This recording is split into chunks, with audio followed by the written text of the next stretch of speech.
वानप्रस्थ, वानप्रस्थ मतलब वन की ओर, मतलब वन मतलब अब जंगल कहाँ जाओगे, तो अब वन मतलब बेटा बेटी को जिम्मेदारियां दो और आप लोग तीर्थ यात्रा पर निकलो। कुछ समय वृंदावन, कुछ समय अयोध्या, मतलब कुछ समय अब भगवान के चिंतन में लगाओ। आपकी उम्र भी इशारा करने लगी।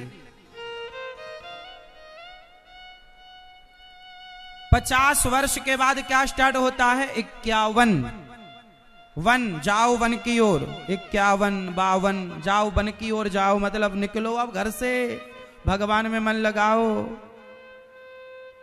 लेकिन आप लोग निकलते ही नहीं, बुढ़ापे में और ज्यादा चिपक जाते हैं संसार से। अच्छा, बूढ़े आदमी को ज्यादा माया परेशान करती है, बुढ़ापे में ज्यादा नोट गिनता बूढ़ा आदमी, बुढ़ापे में बहुत ज्यादा माया घेरती है। पता नहीं क्या हो जाता बूढ़ों को, बुढ़ापे में और हाय हाय हाय हाय चालू हो जाता। इसलिए बुढ़ापा आए उसके पहले मन भगवान में लगा लेना, वरना बुढ़ापा बहुत सताएगा।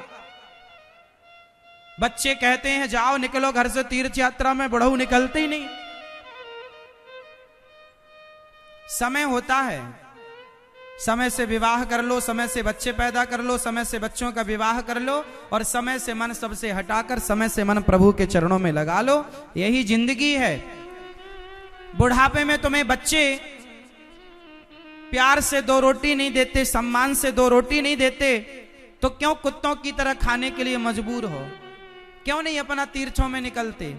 जवानी में जो पैसा कमाओ उसका कुछ हिस्सा बच्चों में दे दो, पर कुछ हिस्सा अपने पास रखो और जाओ वृंदावन, जाओ अयोध्या जी, जाओ हरिद्वार और अपने पैसे से धर्मशाला लो, वहीं रहो, वहीं खाओ और भगवान का चिंतन करते करते तीर्थों में प्राण जाए, ये सबसे उत्तम है।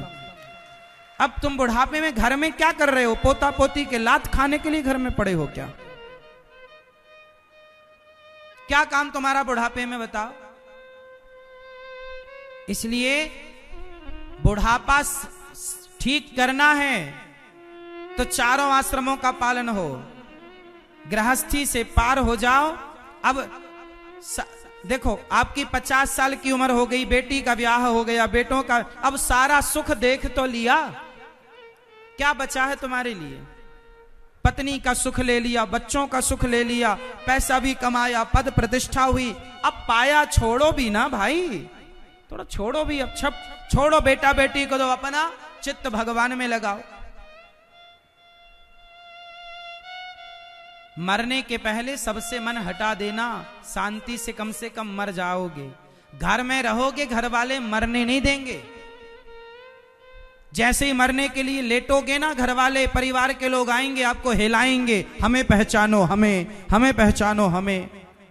ये दुनिया आपको हिलाएगी, ठिकाने से मरने भी नहीं देगी। ठीक ठीक लोग हिलाते हैं हमें और इतनी धक्का मुक्की करते हैं, मरने के समय कई लोग तो मरने वाले के ऊपर गिर जाते हैं। तुम्हारे गिरने से बुढ़ऊ निपट गए।